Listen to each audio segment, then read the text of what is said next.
الله أكبر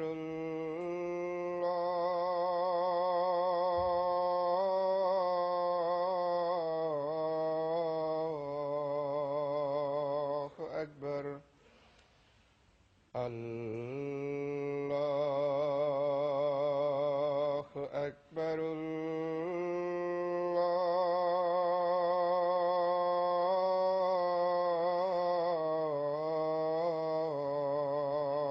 الله أكبر أشهد أن لا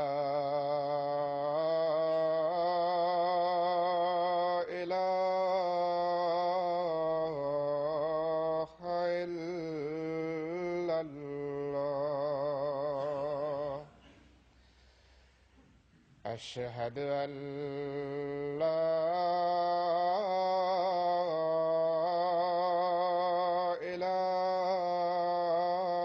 إله إلا الله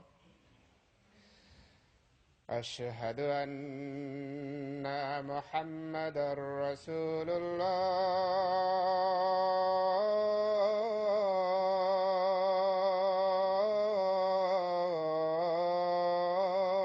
الله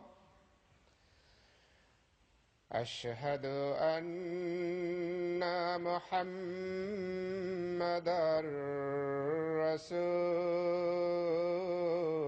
رسول الله حي على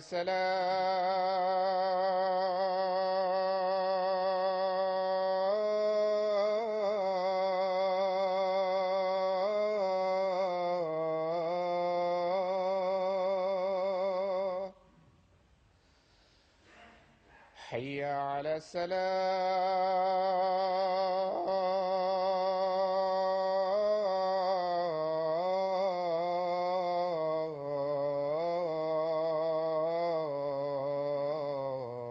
الصلاة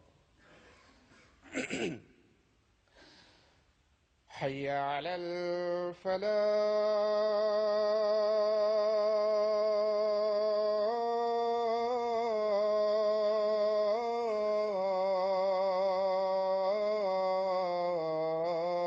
الفلاح حي على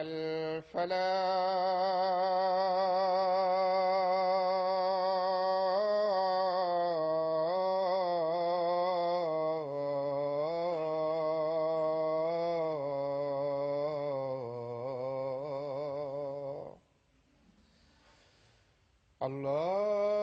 الله أكبر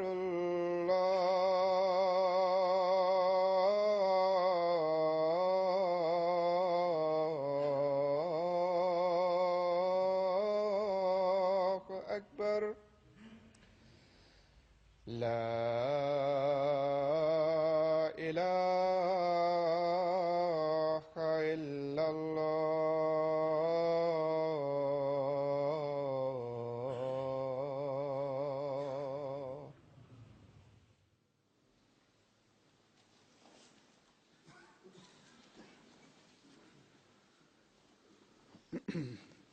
السلام عليكم ورحمة الله.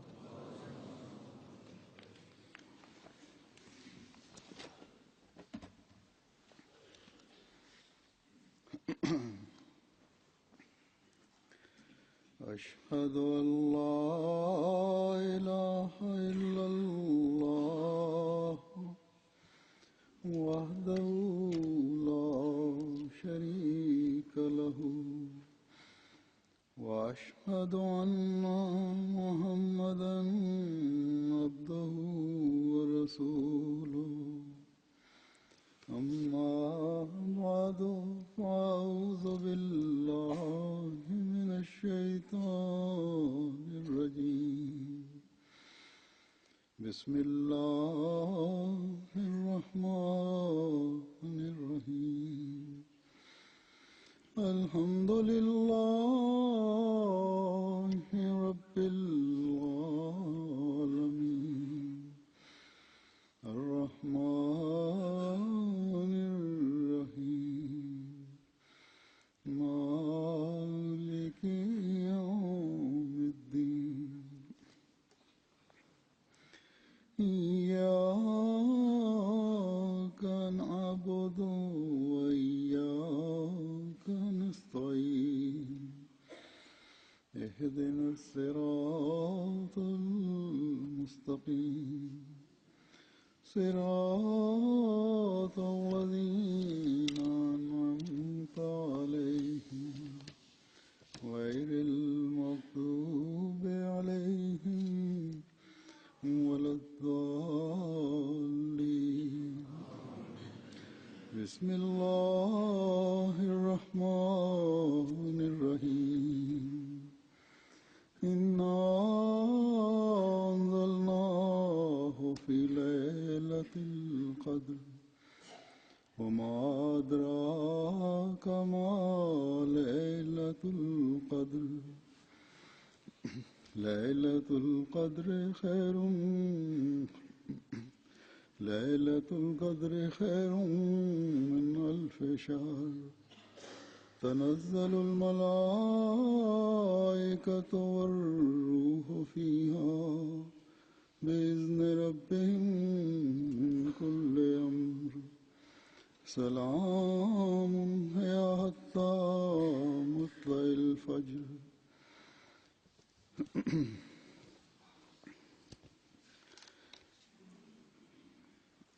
سورہ قدر جو میں نے تلاوت کی ہے اس کا ترجمہ یہ ہے کہ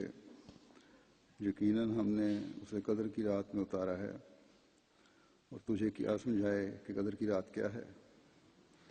قدر کی رات 1000 مہینوں سے بہتر ہے، بکثرت نازل ہوتے ہیں اس میں فرشتے اور روح القدس اپنے رب کے حکم سے ہر معاملے میں۔ سلام ہے،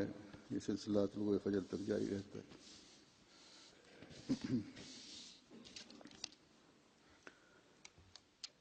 انشاءاللہ تعالی چند دن تک ہم رمضان کے آخری عشرے میں داخل ہوں گے، جس کے بارے میں روایات میں آتا ہے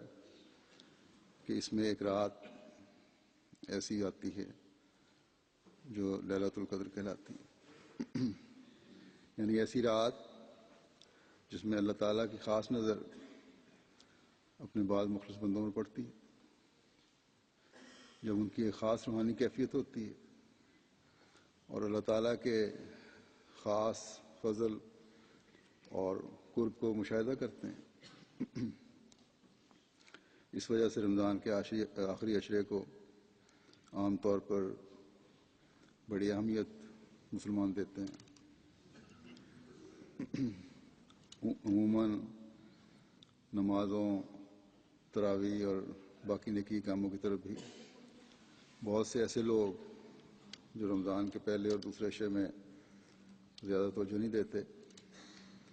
آخری عشرے میں نسبتاً بہتر حالت کرنے کی کوشش کرتے ہیں۔ جماعت میں بھی ایسے بہت سے لوگ ہیں جو یہ رجحان رکھتے ہیں اور اس عشرے میں تہجد اور نوافل کی ادائیگی کی طرف بہت توجہ دیتے ہیں۔ جیسا کہ میں نے کہا، اس کی وجہ یہی ہے کہ بعض احادیث سے ثابت ہے اور اس بات کی وضاحت ہوتی ہے کہ اس عشرے میں ایک رات ہے جو لیلۃ القدر کہلاتی ہے، ایسی رات جو بڑی اہمیت کی حامل رات ہے۔ لیکن اگر صرف ہم اس آخری عشرے کے لیے ہی کوشش کریں اور باقی سارا سال کوئی ایسی کوشش نہ ہو، تو کیا یہ چیز ایک انسان کو حقیقی مومن اور عابد بنا سکتی ہے؟ جبکہ خدا تعالیٰ تو کہتا ہے دوسری جگہ پہ کہ جنوں اور انسانوں کو پیدائش کا مقصد جو میں نے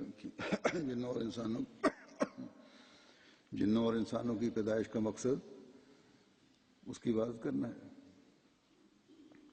یہ بات کہ صرف ایک رات میں عبادت کر لو یا ایک رات کی تلاش میں 10 دن عبادت کر لو تو تمہاری ساری زندگی کی باتیں پوری ہو جائیں گی، ایک انسان کو اللہ تعالیٰ کے اس حکم سے دور لے جائے گی کہ تمہارا مقصد پیدائش عبادت کرنا ہے. اللہ تعالیٰ کے حضور جھکے رہنا ہے. ایک روایت میں آتا ہے زرہ بن حبیش کہتے ہیں کہ میں نے حضرت ابی بن کعب رضی اللہ تعالیٰ عنہ سے پوچھا کہ آپ کے بھائی ابن مسعود کہتے ہیں کہ جو سارا سال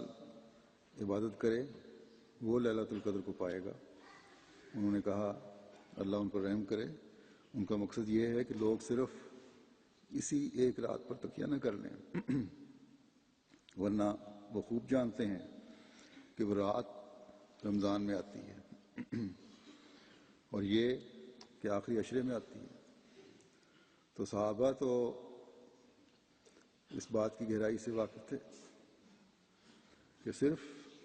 آخری عشرے کی باتیں لیلۃ القدر دیکھنے کا باعث نہیں بن جاتی، بلکہ انسان کو اپنے مقصد پیدائش کو سامنے رکھتے ہوئے جب اللہ تعالیٰ کے قرب کے حصول کی طرف توجہ پیدا ہوتی ہے تو خدا تعالیٰ اگر چاہے تو اپنے بندوں کی تسلی کے لیے ان کو اپنے خاص فضل سے نوازتے ہوئے ان سے اپنے قرب کا اظہار کرنے کے لیے وہ کیفیت پیدا کر دیتا ہے، وہ حالت پیدا کر دیتا ہے جس میں جب کہ یہ خاص رات جو ہے وہ میسر آ جاتی ہے قابل بندے کو، اور ایک عجیب روحانی کیفیت میں اللہ تعالیٰ کا بندہ ہو جاتا ہے. بس اللہ تعالیٰ نے ایک مومن سے اس کے ایمانی عہد اور بندگی کے عہد کو پورا کرنے پر، جس میں ہر لمحہ ایک مومن کے عمل میں ترقی نظر آتی ہے اور آنی چاہیے، اور رمضان کے روزے اور قرآن کریم کی تلاوت اور اسے سمجھنا اور عبادتوں کے معیار بلند کرنے کی کوشش اس لیے کرنا کہ یہ رمضان میرے معیار عبودیت اور بندگی کو مزید بڑھائے گا. ایک کوشش اور شوق کے ساتھ بلند معیار حاصل کرنے کے لیے مومن جب جت جاتا ہے تو اللہ تعالیٰ جو اپنے بندے پر بے انتہا مہربان ہے، جو اپنے وعدوں کا پورا کرنے والا ہے، جب وہ دیکھتا ہے کہ بندہ اپنی تمام تر صلاحیتوں اور اللہ تعالیٰ کے حکموں پر عمل کرتے ہوئے، اپنی تمام تر صلاحیتوں کے ساتھ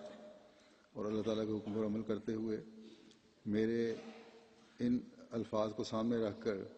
کہ اجیب و دعوت داعی اذا دعان، میں دعا کرنے والے کی دعا سنتا ہوں،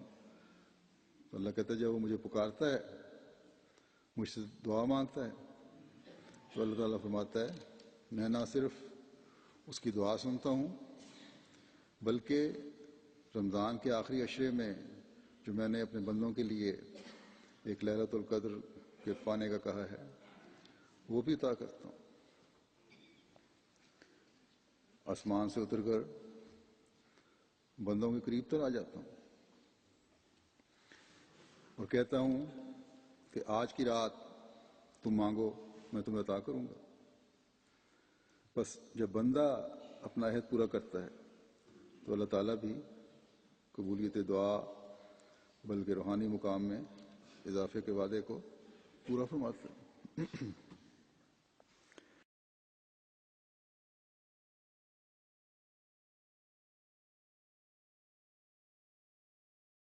ہمارا خدا لیکن سچے افادوں والا خدا ہے. اگر کبھی کہیں کمی ہے تو ہمارے عملوں میں، ہماری کوششوں میں. اللہ تعالیٰ تو ہر سال رمضان کا مہینہ لا کر اور اس مہینے میں یہ 10 دن لا کر، جن میں ایک رات لیلۃ القدر ہے، جو بندے کو خدا تعالیٰ کا قرب دلانے کی انتہا ہے، بھیجتا ہے. تو بندے کو اس ایک رات کی تیاری کے لیے کتنی کوشش کرنی چاہیے. جس کو یہ ایک رات میسر آ جائے، اس کو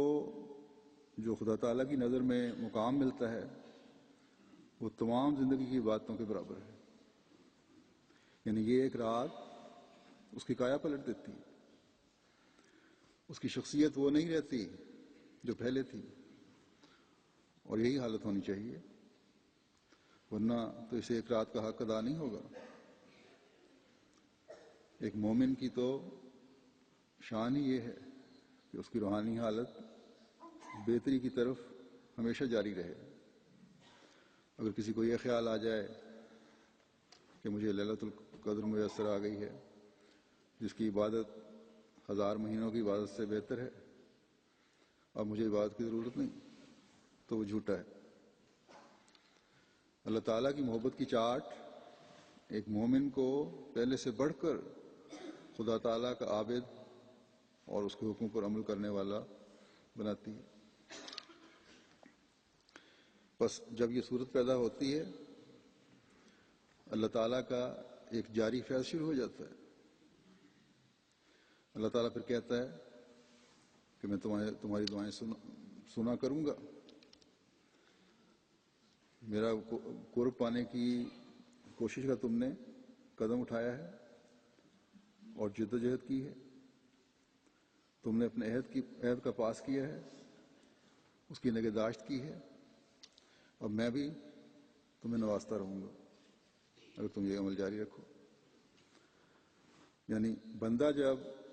رمضان میں روحانی معیار بلند کرنے کی کوشش کرے گا تو خدا تعالیٰ لیلۃ القدر کے نظارے دکھا کر اپنے قریب کرتا چلا جائے گا. ایک مومن کی اپنی ذات کے لیے لیلۃ القدر کا صحیح ادراک پیدا کرنے کے لیے ایک جگہ حضرت مسیح موعود علیہ السلام فرماتے ہیں کہ لیلۃ القدر انسان کے لیے اس کا وقت اصفا ہے. یعنی جب وہ بالکل پاک صاف ہو جائے اور خدا تعالیٰ کے احکامات کا پابند ہو جائے. بس یہ حالت پیدا کرنے کی کوشش ہی لیلۃ القدر کا فیض پانے والا بناتی ہے. اور رمضان کا مہینہ یہی روحانی انقلاب پیدا کرنے کے لیے آتا ہے. اگر ہم اس کی قدر کریں گے تو لیلۃ القدر پا لیں گے اور اللہ تعالیٰ کی رضا حاصل کرنے والے بن جائیں گے. جیسا کہ میں نے ایک روایت بیان کی ہے کہ لیلۃ القدر رمضان کے آخری عشرے میں تلاش کرو. اس بارے میں بعض اور حدیث میں نے لی ہیں جو میں بیان کرتا ہوں، جس سے اس آخری عشرے کی اہمیت اور آن حضرت صلی اللہ علیہ وسلم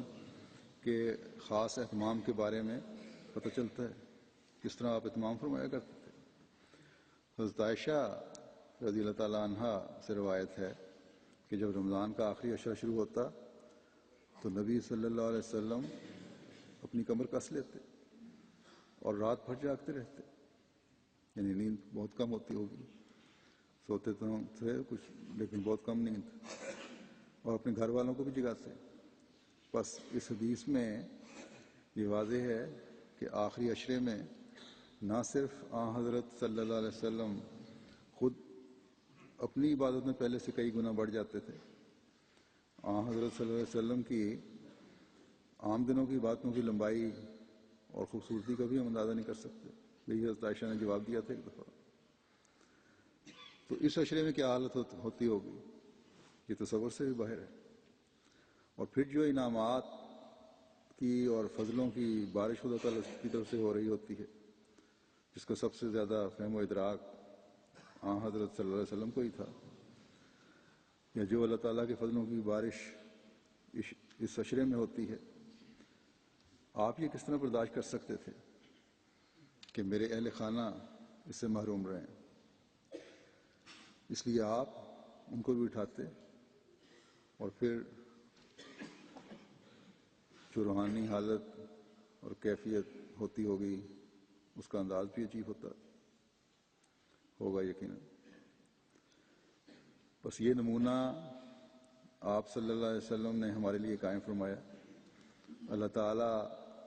ہمیں بھی توفیق دے کہ یہ حالت اپنے میں اور اپنے گھروں میں پیدا کرنے کی کوشش کرنے والے بنے۔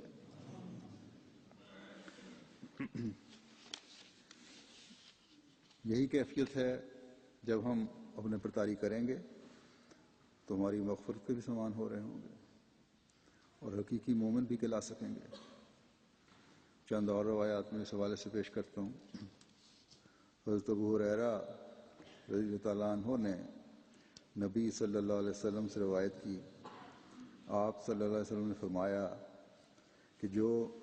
بجذبہ ایمان رضائے الہی کی غرض سے ماہ رمضان میں روزے رکھے تو اس کے جو گناہ پہلے ہو چکے ہوں ان کی مغفرت کی جائے گی، اور جو لیلۃ القدر میں جوش ایمان میں رضائے الہی کی غرض سے رات کو اٹھے تو اس کے جو گناہ پہلے ہو چکے ہیں ان کی مغفرت کی جائے گی۔ سفیان کی طرح ایک دوسری روایت حوالہ دیا ہوا تھا، ایک دوسری روایت میں بھی اسی طرح ہے۔ بس رمضان کے روزے بھی مشروط ہیں ایمان میں مضبوطی اور اللہ تعالی کی رضا سے، ورنہ بھوکے رہنے سے تو اللہ تعالیٰ کو کوئی غرض نہیں ہے۔ اور لیلۃ القدر بھی مشروط ہے خدا تعالیٰ کی رضا کے حصول سے، خالص ہو کر اللہ تعالیٰ کی رضا حاصل کرنے کے لیے۔ صرف دنیاوی اغراض سے صرف لیلۃ القدر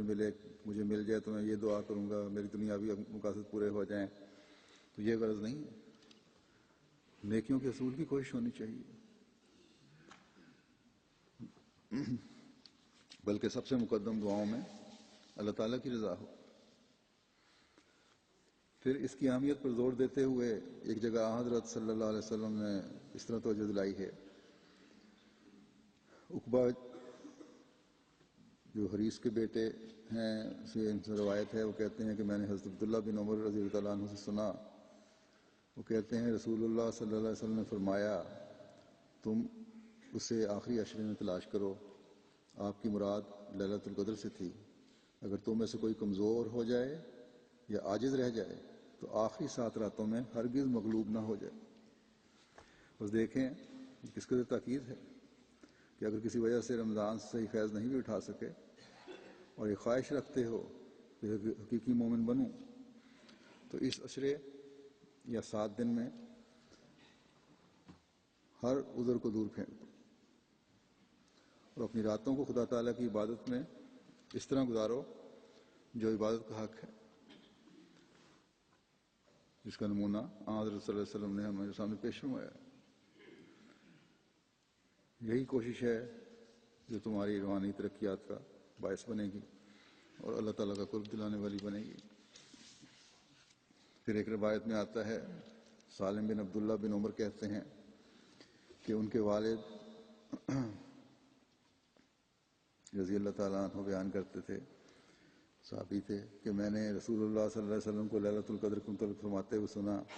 کہ تم میں سے بعض کو وہ آخری عشرے کی پہلی 7 راتوں میں دکھائی گئی ہے اور تم میں سے بعض کو آخری 7 راتوں میں دکھائی گئی ہے۔ بس اس حدیث سے پہلی حدیث کی وضاحت ہو گئی کہ صرف آخری 7 راتیں نہیں بلکہ عشرہ ہے، کیونکہ کوئی معین دن نہیں ہے۔ ہو سکتا ہے بعض صحابہ نے پہلی 7 راتوں میں دیکھی ہوں اور بعض صحابہ نے آخری 7 دنوں میں، لیکن یہ بھی روایت میں ملتا ہے کہ طاق راتوں میں تلاش کرو۔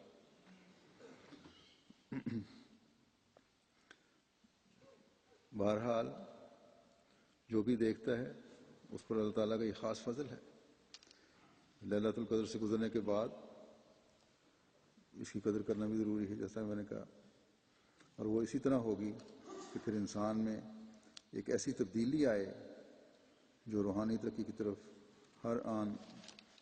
لے جاتی رہے اور بڑھاتی رہے۔ یہ باتیں جو میں نے بیان کی ہیں یہ لیلۃ القدر کا ایک پہلو ہے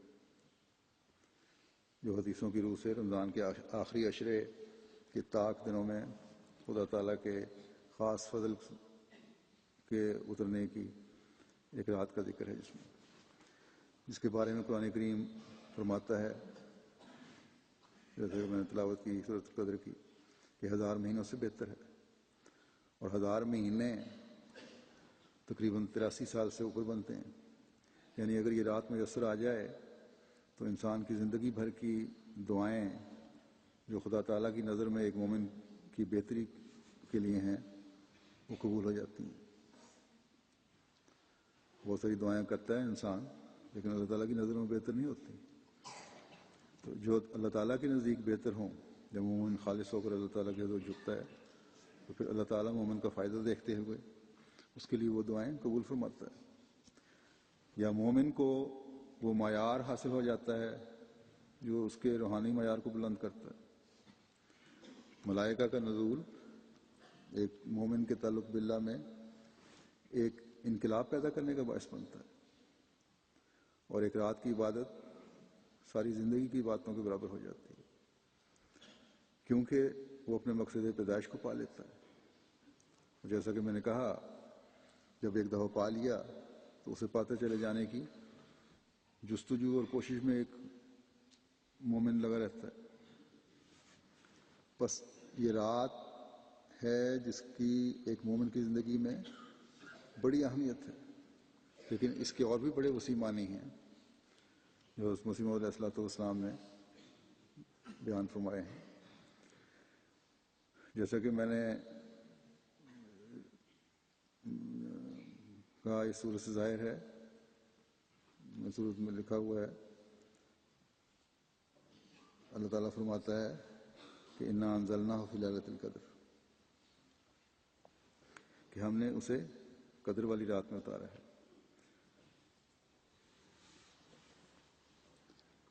کس چیز کو قدر والی رات میں اتارا ہے؟ یہ وہ مکمل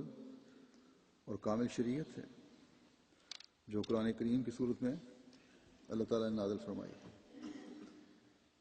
یہ ایک تو رمضان میں قرآن کریم کے نازل ہونے کی طرف اشارہ ہے، جیسے قرآن کریم میں اللہ تعالیٰ فرماتا ہے کہ شہر رمضان الذی انزل فیہ القرآن، یہ رمضان کا مہینہ ہے جس میں قرآن کریم اتارا ہے،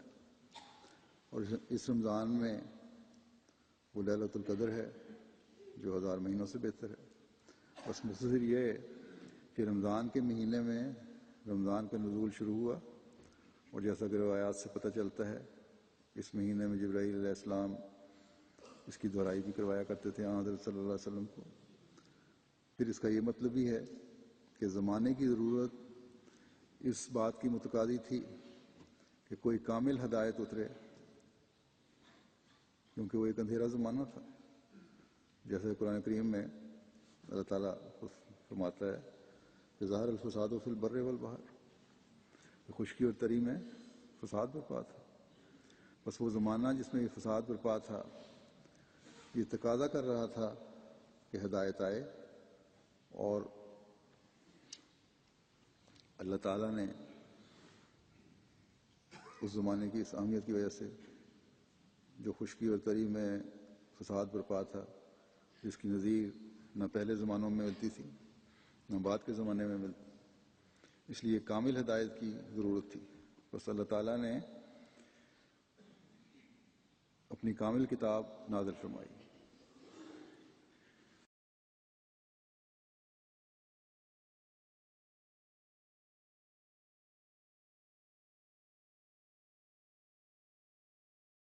جس کا قرآن کریم میں دوسری جگہ اس طرح ذکر ملتا ہے، سورہ دخان میں اللہ تعالیٰ فرماتا ہے کہ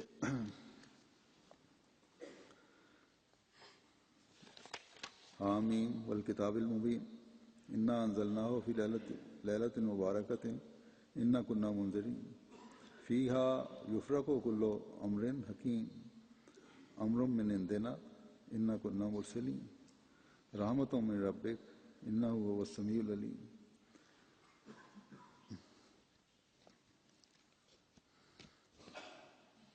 صاحب حمد اور صاحب مجد، قسم ہے اس حامیم کا مطلب ہے صاحب حمد اور صاحب مجد، قسم ہے اس کتاب کی جو کھلی اور واضح ہے، یقیناً ہم نے اسے ایک بڑی مبارک رات میں اتارا ہے، ہم بہر صورت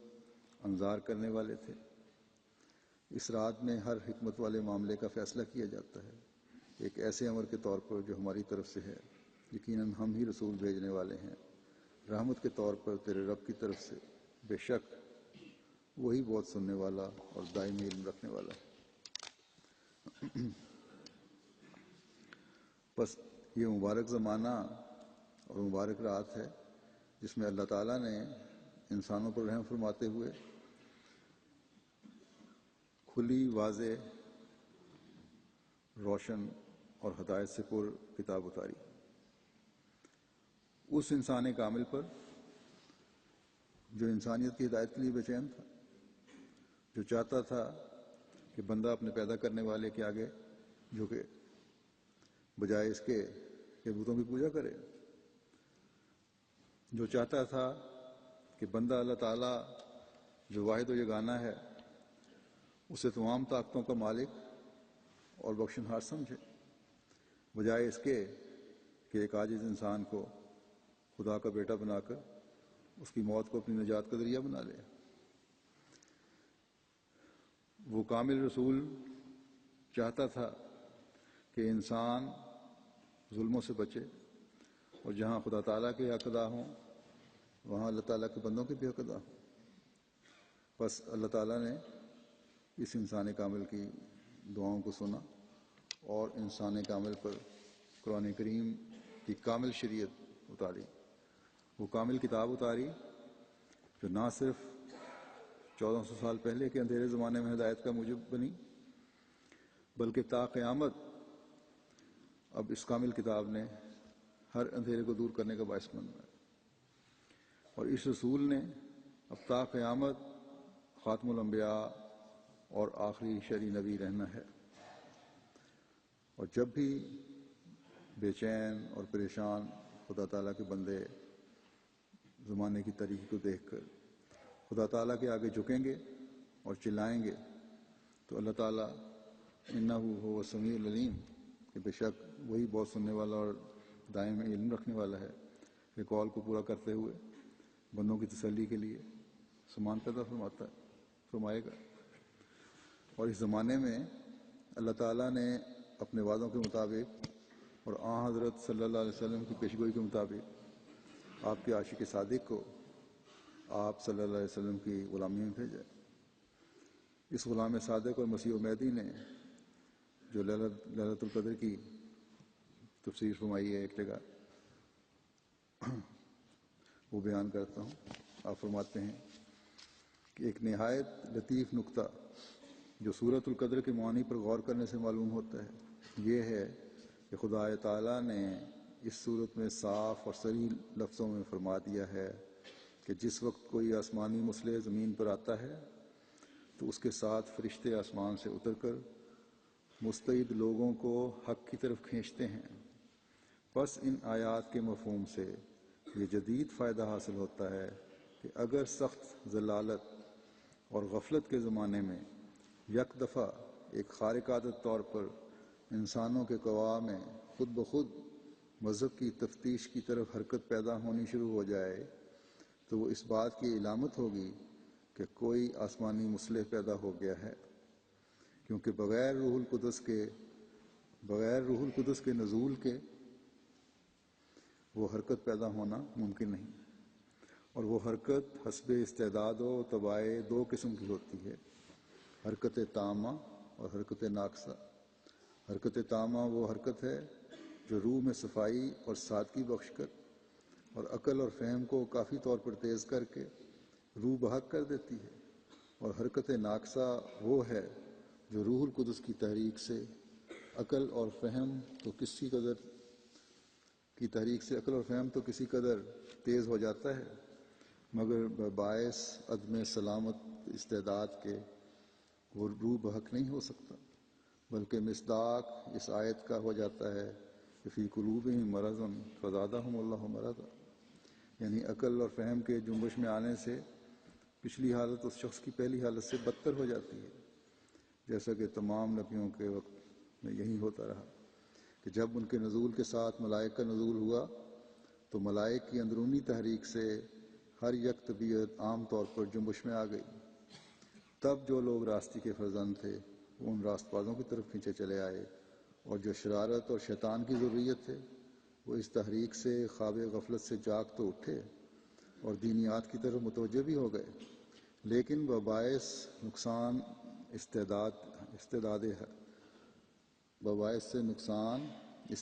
حق کی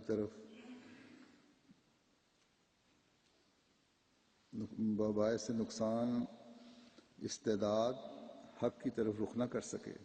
سو فعل ملائکہ کا جو ربانی مسلح کے ساتھ اترتے ہیں ہر یک انسان پر ہوتا ہے، لیکن اس فعل کا نیکوں پر نیک اثر اور بدوں پر بد اثر پڑتا ہے۔ اور جیسا کہ ہم ابھی اوپر بیان کر چکے ہیں، یہ آیت کریمہ فی قلوبہم مرض فزادہم اللہ مرضا اسی مختلف طور کے اثر کی طرف اشارہ کرتی ہے۔ فرمایا یہ بات یاد رکھنے کے لائق ہے کہ ہر نبی کے نزول کے وقت ایک لیلۃ القدر ہوتی ہے، جس میں وہ نبی اور وہ کتاب جو اس کو دی گئی ہے آسمان سے نازل ہوتی ہے اور فرشتے آسمان سے اترتے ہیں، لیکن سب سے بڑی لیلۃ القدر وہ ہے جو ہمارے نبی صلی اللہ علیہ وسلم کو عطا کی گئی ہے۔ در حقیقت اس لیلۃ القدر کا دامن حضرت صلی اللہ علیہ وسلم کے زمانے سے قیامت تک پھیلا ہوا ہے، اور جو کچھ انسانوں میں دلی اور دماغی قوا کی جنبش حضرت صلی اللہ علیہ وسلم کے زمانے سے آج تک ہو رہی ہے وہ لیلۃ القدر کی تاثیریں ہیں۔ صرف اتنا فرق ہے کہ سعیدوں کے عقلی قوا میں کامل اور مستقیم طور پر وہ جنبشیں ہوتی ہیں، اور اشقیاء کے عقلی قوا ایک کج اور غیر مستقیم طور سے جنبش میں آتے ہیں۔ اور جس زمانے میں حضرت صلی اللہ علیہ وسلم کا کوئی نائب دنیا میں پیدا ہوتا ہے تو یہ تحریکیں ایک بڑی تیزی سے اپنا کام کرتی ہیں، بلکہ اسی زمانے سے کہ وہ نائب رحم مادر میں آوے وشیدہ طور پر انسانی گواہ کچھ جنبش شروع کرتے ہیں، اور حسب استعداد ان میں ایک حرکت پیدا ہو جاتی ہے، اور اس نائب کو نیابت کے اختیارات ملنے کے وقت تو وہ جنبش نہایت تیز ہو جاتی ہے۔ پس نائب رسول اللہ صلی اللہ علیہ وسلم کے نزول کے وقت جو لیلۃ القدر مقرر کی گئی ہے وہ در حقیقت اس لیلۃ القدر کی ایک شاخ ہے، یا یوں کہو کہ اس کا ایک ذل ہے جو حضرت صلی اللہ علیہ وسلم کو ملی ہے۔ خدا تعالیٰ نے اس لیلۃ القدر کی نہایت درجہ کی شان بلند کی ہے، جیسا کہ اس کے حق میں یہ آیت کریمہ ہے کہ فیہا یفرق کل امر حکیم، یعنی اس لیلۃ القدر کے زمانے میں جو قیامت تک ممتد ہے، ہر یک حکمت اور معرفت کی باتیں دنیا میں شائع کر دی جائیں گی، اور انواع و اقسام کے علوم غریبہ و فنون نادرہ اور صناعات عجیبہ صفحہ عالم میں پھیلا دیے جائیں گے، اور انسانی قوا میں موافق ان کی مختلف استعدادوں اور مختلف قسم کے امکان، بسطت علم اور عقل کے جو کچھ لیاقتیں مخفی ہیں یا جہاں تک وہ ترقی کر سکتے ہیں، سب کچھ بمنصہ ظہور لایا جائے گا۔ لیکن یہ سب کچھ ان دنوں میں پرزور تحریکوں سے ہوتا رہے گا کہ جب کوئی نائب رسول اللہ صلی اللہ علیہ وسلم دنیا میں پیدا ہوگا۔ در حقیقت اسی آیت کو سورۃ الزلزال میں مفصل طور پر بیان کیا گیا ہے، کیونکہ سورۃ الزلزال سے پہلے سورۃ القدر نازل کر کے یہ ظاہر فرمایا گیا ہے کہ سنت اللہ اسی طرح پر جاری ہے کہ خدا تعالیٰ کا کلام لیلۃ القدر میں ہی نازل ہوتا ہے، اور اس کا نبی لیلۃ القدر میں ہی دنیا میں نزول فرماتا ہے، اور لیلۃ القدر میں ہی وہ فرشتے اترتے ہیں جن کے ذریعے سے دنیا میں نیکی کی طرف تحریکیں پیدا ہوتی ہیں، اور وہ ضلالت کی پرظلمت رات سے شروع کر کے طلوع صبح صداقت تک اسی کام میں لگے رہتے ہیں کہ مستعد دلوں کو سچائی کی طرف کھینچتے رہیں۔ بس یہ ہے وہ خوبصورت وضاحت، اس کا ذکر مختلف رنگ میں آپ نے، جیسا کہ میں نے کہا مختلف جگہوں پہ کیا ہے، مختلف کتابوں میں کیا ہے. یہ ایک نمونہ ہے. یہ بات اگر دنیا کو سمجھ آ جائے، خاص طور پر مسلمانوں کو، تو اللہ تعالیٰ کے اس فرستادے کی مخالفت کے بجائے اس کے مددگار بن جائیں. یہ دلیل جو آپ نے دی ہے بڑی زبردست دلیل ہے. اس کو ان لوگوں کی توجہ کھینچنے والا ہونا چاہیے جو اس بات کا اظہار کرتے ہیں کہ ہمیں امن اور سکون چاہیے،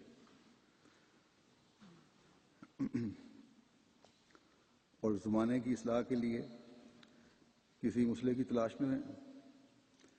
یا مسیح و مہدی کے زمانے کی حدیث میں بیان کی گئی نشانیوں کے مطابق مسیح و مہدی کی آمد کے منتظر ہیں. ایسے لوگوں کو آپ کے ان الفاظ پر غور کرنا چاہیے. آپ فرماتے ہیں، جو میں نے پڑھا اس میں ایک فکرہ یہ ہے کہ اگر سخت ضلالت اور غفلت کے زمانے میں یک دفعہ ایک خارق عادت طور پر انسانوں کے قوا میں خود بخود مذہب کی تفتیش کی طرف حرکت پیدا ہونی شروع ہو جائے تو اس بات کی علامت ہوگی کہ کوئی آسمانی مسئلہ پیدا ہو گیا ہے، کیونکہ بغیر روح القدس کے نزول کے وہ حرکت پیدا ہونا ممکن نہیں. بس مسیح موعود علیہ الصلوۃ والسلام کے زمانے میں اس وقت کے علماء اور نیک لوگوں کی تحریریں اگر پڑھیں اور اقوال دیکھیں تو وہ سب اس بات کے گواہ ہیں کہ وہ کسی کی آمد کے انتظار میں تھے کہ کوئی مسیح آئے، مسیح اور مہدی کے آنے کا وقت ہے. لیکن جب حضرت مسیح موعود علیہ الصلوۃ والسلام نے دعویٰ فرمایا تو انہی میں سے ایک طبقہ مخالفت میں بڑھ گیا، اور بہت سو نے اپنی دنیا و آخرت سنوارنے کے بجائے بگاڑ لی، اور بہت سے ایسے تھے جنہوں نے اپنی دنیا و آخرت سنوارنے کے سامان کر لیے. اور آج تک یہ بے چینی لوگوں میں ہے. مختلف وقتوں میں سوال اٹھتے رہتے ہیں اور وقتاً فوقتاً یہ اخباروں میں بیان آتے رہتے ہیں. کسی کو مسیح کی ضرورت ہے، کوئی کہتا ہے کہ مسلم امہ کو سنبھالنے کے لیے خلافت کی ضرورت ہے. تو جب تک مسیح موعود نہیں آئے گا خلافت کس طرح جاری رہ سکتی ہے؟ تو یہ سب کچھ باتیں جو ہیں، یہ سب کچھ جو ہو رہا ہے، جب بیان جاری ہوتے ہیں، یہ احساسات ہیں لوگوں کے، یہ اس بات کی دلیل ہے کہ اللہ تعالیٰ کی طرف سے آنے والا آ گیا ہے. یہی دلیل حضرت مسلم صلی اللہ علیہ وسلم دی ہے. تبھی یہ سارا ارتعاش پیدا ہوا ہے دلوں میں. آپ نے فرمایا کہ جب اللہ تعالیٰ کا فرستادہ آتا ہے تو دو طرح کی حرکت ہوتی ہے، حرکت تامہ اور حرکت ناقصہ. ایک صحیح اور مکمل حرکت اور ایک کمزور اور نقص والی حرکت. حرکت تامہ سے جو صحیح حرکت ہے اس سے روح کی صفائی ہوتی ہے، خدا تعالیٰ سے ہدایت کی تلاش ہوتی ہے، تو اللہ تعالیٰ رہنمائی فرماتا ہے. عقل و فہم سے انسان کام لے کر حق کو پہچان لیتا ہے. بعض نشانات ظاہر ہوتے ہیں، ان کے اشارے سمجھ کر حق کو پہچان لیتا ہے. بعض صحیح روحوں کو اللہ تعالیٰ ویسے بھی رہنمائی فرما دیتا ہے. حضرت صلی اللہ علیہ وسلم کے زمانے میں ایسے سعید فطرت لوگ تو آپ کو پہچان گئے جن کے دلوں میں نیکی تھی، جنہوں نے اپنے دل جذبات کو صحیح راستے پر چلایا. لیکن ابو جہل جیسے لوگ جو اپنے زوم میں اپنے آپ کو عقل مند سمجھتے تھے وہ محروم رہ گئے اور وہ ہلاک ہوئے.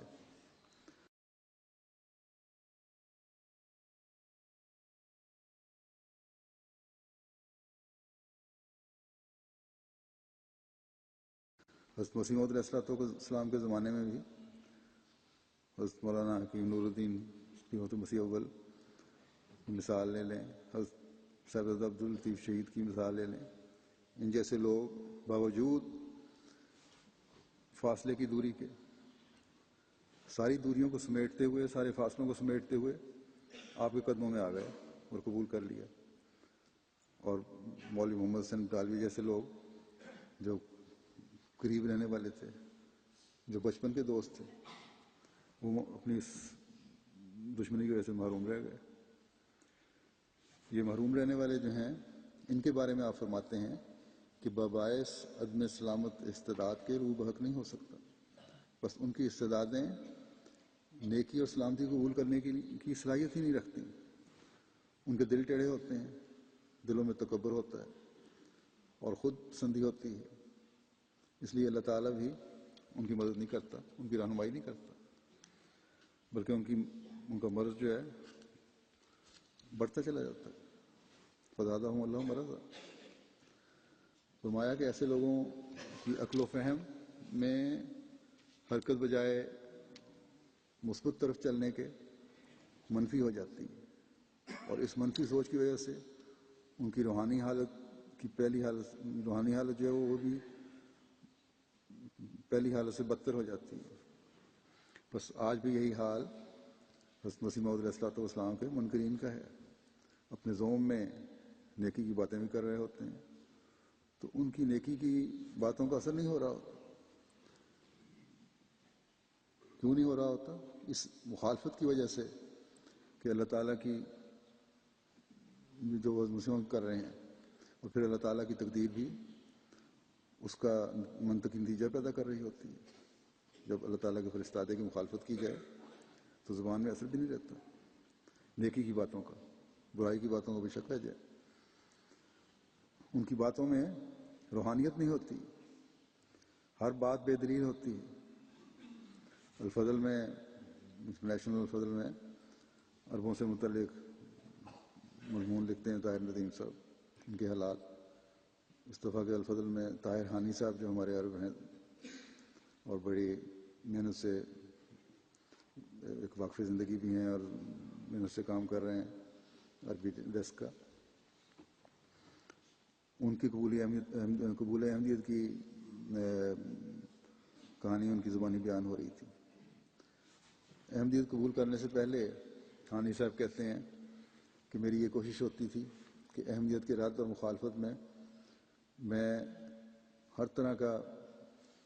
مدد حاصل کروں، ہر بات استعمال کروں، لیکن جب انہوں نے بعض کتابیں پڑھیں تو دلیل کے لیے ایک عالم کے پاس گئے جو ان کے خیال میں ایسے صاحب علم تھے کہ وہ منٹوں میں یہ سب جو دعوی تھے حضرت مسیح علیہ السلام کی یا جماعت جو دلیلیں پیش کرتی ہے ان کو رد کر سکتے تھے، یا ان میں صلاحیت تھی کہ رد کر سکیں۔ بہرحال وہ کہتے ہیں کئی دن میں جاتا رہا، ان کو کتابیں بھی دیں پڑھنے کے لیے۔ وہ عالم صاحب ہر بات کے پڑھنے کے بعد اس سے زیادہ کچھ نہیں کہتے تھے کہ دیکھو اس کتاب میں کیسی پھسپھسی بات لکھی ہوئی ہے، یہ کیا فضول بات لکھی ہوئی ہے، بجائے اس کے کوئی عقل سے، کوئی قرآن سے، کوئی حدیث سے اس کی دلیل دیتے یا اس کا رد کرتے۔ اسی طرح انہوں نے کہا کہ ایک دفعہ مصطفیٰ ثابت صاحب کے ساتھ میں نے ان کا مناظرہ کروا دیا، تو وہاں بھی سوائے ساری رات وقت کا ضیاع ہوا اور کچھ بھی نہیں کیا انہوں نے۔ آخر انہوں نے اس نام نہاد عالم کو، جن کو بہت بڑا عالم سمجھتے تھے، چھوڑ دیا، اور پھر اللہ تعالیٰ نے ان کی حق کی طرف رہنمائی فرمائی۔ تو باوجود دینی علم ہونے کے اللہ تعالیٰ کے فرستادے کے زمانے میں ان سب دینی عالموں کی روحانیت اور مذہب کے معاملے میں دلائل ختم ہو جاتے ہیں، اور مخالفت کی وجہ سے جیسے کہ میں نے کہا روحانیت ختم ہو جاتی ہے۔ جب روحانیت ختم ہو جائے تو دینی فہم اور ادراک بھی نہیں رہتا، نہ رہ سکتا ہے، کیونکہ یہ تقویٰ سے آتا ہے اور خدا تعالیٰ سے تعلق سے آتا ہے۔ جب اللہ تعالیٰ کے بھیجے ہوئے کی مخالفت شروع ہو جائے تو تقویٰ بھی ختم ہو جاتا ہے۔ اس لیے حضرت مسیح علیہ السلام فرماتے ہیں کہ جو لوگ راستے کے فرزند تھے وہ راست بازوں کی طرف کھینچے چلے آئے، اور جو شرارت اور شیطان کی ضروریت تھے وہ اس تحریک سے خواب غفلت سے جاگ تو اٹھے اور دینیات کی طرف متوجہ بھی ہو گئے، لیکن وہ باعث نقصان استعداد حق کی طرف رخ نہ کر سکے۔ بس آج بھی ہم دیکھتے ہیں کہ دین کی رغبت کا دعویٰ تو ہے، لیکن روحانی رہنمائی نہ ہونے کی وجہ سے دین کے نام پر شیطانی عمل ہیں۔ آج اگر جائزہ لیں تو مذہب کے نام پر خون ایسے ہی لوگ کرنے والے ہیں۔ اس اقتباس میں جو میں نے پڑھا حضرت مسیح موعود علیہ السلام کا لیلۃ القدر کے حوالے سے اہم بات جو حضرت مسیح موعود علیہ السلام نے بیان فرمائی ہے، ایک بہت اہم بات وہ یہ ہے کہ اصل لیلۃ القدر حضرت صلی اللہ علیہ وسلم کو عطا ہوئی، اور اس لیلۃ القدر کا زمانہ قیامت تک پھیلا ہوا ہے، اور اس کا نتیجہ ہے کہ نیک لوگ سیدھے راستے کی طرف آ رہے ہیں۔ آج بھی وہی فیض ہے اس لیلۃ القدر کا جو نیکی اور روحانیت میں ترقی کا باعث بن رہا ہے، لیکن جو بدبخت ہیں، بدقسمت ہیں، وہ راستے سے ہٹے ہوئے ہیں، وہ ہٹتے چلے جا رہے ہیں، ذریت شیطان بن رہے ہیں، تباہی کے گڑھے میں گرتے چلے جا رہے ہیں۔ حضرت صلی اللہ علیہ وسلم کا لیلۃ القدر کا زمانہ آپ کے نائب اور مسیح موعود کے ذریعے دوبارہ ذلی طور پر قائم ہوا ہے۔ بس جیسا کہ میں نے بیان کیا ہے، اس زمانے کی لیلۃ القدر اور پہچان کر کے، لیلۃ القدر کی قدر اور پہچان کر کے ہم لیلۃ القدر کو پا سکتے ہیں۔ بس لوگوں کی حالتوں، دین پر صحیح ہونا اور سعید فطرت بنتے ہوئے فیض اٹھانا، یا اپنے زوم میں دین کے ٹھیکیدار بن کر دین کے نام پر ظلم و بربریت پھیلانا اور خون کرنا، اسی طرح مختلف طریقوں سے ایجادات کا پھیلاؤ، جن میں بعض ایجادات جو استعمال ہو رہی ہیں وہ انسانی قدروں اور اخلاق کی پامالی کا ذریعہ بن رہی ہیں، اور بعض ایسی بھی ہیں جو مومنوں کے فائدے کے لیے ہیں، کلام الہی اور علم و فضل کے پھیلانے کا ذریعہ بن رہی ہیں۔ تو یہ سب باتیں جو ہیں مثبت اور منفی، اللہ تعالیٰ کے بھیجے ہوئے کی آمد اور لیلۃ القدر ہونے کا ثبوت ہے۔ یہاں یہ بات بھی یاد رکھنے والی ہے کہ اللہ تعالیٰ فرماتا ہے کہ فرشتوں کے اترنے کا سلسلہ مطلع الفجر تک رہتا ہے۔ حضرت صلی اللہ علیہ وسلم کا زمانہ لیلۃ القدر کا وہ خاص زمانہ تھا جس میں فرشتے سلامتی لے کر اترتے رہے، یہاں تک کہ آپ کی اس دنیا سے واپسی کا وقت آ گیا۔ آپ نے کامیابیاں دیکھیں، فتوحات دیکھیں، اسلام کا غلبہ ہو گیا۔ یہ مطلع الفجر تھا، وہ زمانہ تو لوٹ کر نہیں آ سکتا۔ جب دین کامل ہوا، اللہ تعالیٰ کی نعمتیں پوری ہوئیں، کامل اور مکمل شریعت قرآن کریم کی صورت میں نازل ہوئی، تو وہ تو ایک دور تھا، وہ گزر گیا۔ لیکن جیسا کہ حضرت مسیح موعود علیہ السلام نے فرمایا ہے کہ نائب رسول کے زمانے میں ذلی طور پر یہ ظہور میں رہتا ہے، تو حضرت صلی اللہ علیہ وسلم کے بعد خلافت راشدہ کے زمانے میں یہ روشن صبح جو تھی وہ 30 سال تک رہی، اور پھر آہستہ آہستہ روحانی اندھیرے پھیلنے شروع ہوئے اور مکمل اندھیرا زمانہ بھی آ گیا جو آپ کی پیشگوئی کے عین مطابق تھا۔ پھر آپ کے ذل کی بیعت کے ساتھ، بعثت کے ساتھ، ذلی طور پر لیلۃ القدر کا ایک نیا زمانہ شروع ہو گیا۔ اب ہم جس زمانے سے گزر رہے ہیں یہ مطلع الفجر کے بعد کا زمانہ ہے، کہ حضرت مسیح موعود علیہ السلام کی وفات کے بعد وہ دور بھی ختم ہوا۔ ایک لحاظ سے یہ دن جو طلوع ہوا ہے اس سے فیض پانے کے لیے اس زمانے میں جو اسلام اور احمدیت کے لیے جو فتوحات مقدر ہیں ان کو دنیاوی جاہ و حشمت سے سجانے کے لیے، سے بچانے کے لیے اور روحانیت کے معیار اونچے کرتے رہنے کے لیے اللہ تعالیٰ ہمیں ہر سال بار بار رمضان میں لیلۃ القدر کی یاد دہانی کرواتا ہے، جیسا کہ حضرت مسیح موعود علیہ السلام نے فرمایا کہ حضرت صلی اللہ علیہ وسلم کا زمانہ لیلۃ القدر کا زمانہ تھا اور وہ تا قیامت قائم رہے گا۔ یعنی ایک لحاظ سے تو آپ کے وصال اور قرآن کریم کے اترنے کے ساتھ یہ ختم ہو گیا، اور طلوع فجر ہوا، لیکن ایک لحاظ سے جاری رہے گا کہ قرآن اور رمضان کے حق ادا کرو، امت کو یہ پیغام ہے۔ تو امت بھی رمضان میں ایک رات جو لیلۃ القدر کی رات کہلاتی ہے اس سے فائدہ اٹھا سکتی ہے۔ اللہ تعالیٰ نے بار بار کے روحانی ماحول کو پیدا کر کے مومنوں پر احسان کیا ہے، بس اگر اس احسان کا احساس کرتے ہوئے ہم اپنے فرائض ادا کرتے رہیں گے تو حضرت صلی اللہ علیہ وسلم کے جاری فیض سے فائدہ اٹھاتے رہیں گے۔ اللہ تعالیٰ ہمیں اپنے انعامات سے ہمیشہ نوازتا رہے۔ اللہ کرے کہ ہمارے دشمن جو اپنے زوم میں ہم پر دن رات تنگ کر کے یا ہم پر تنگیاں وارد کرنے کی کوشش کر رہے ہیں اور ہمیں اندھیروں میں دیکھنا چاہتے ہیں، ہماری تباہی چاہتے ہیں، ہمیں برباد کرنا چاہتے ہیں اپنے زوم میں، کیونکہ الہی جماعتیں تو کبھی ضائع نہیں ہوتی، نہ برباد ہو سکتی ہیں۔ اللہ کرے کہ یہ تنگیاں جو ہیں جو آج کل ہمارے لیے پیدا کی جا رہی ہیں، خاص طور پر پاکستان میں، یہ لیلۃ القدر کے سامان لے کر آئیں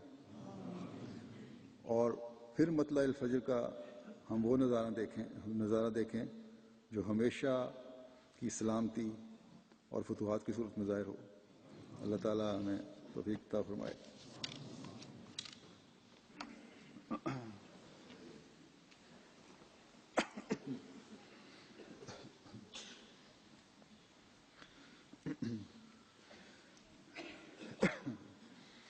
الحمد لله نحمده ونستعينه ونستغفره ونؤمن به ونتوكل عليه ونعوذ بالله من شرور أنفسنا ومن سيئات أعمالنا من يهده الله فلا مضل له ومن يضلله فلا هادي له ونشهد أن لا إله إلا الله ونشهد أن محمدا عبده ورسوله عباد الله رحمكم الله إن الله يأمر بالعدل والإحسان وإيتاء ذي القربى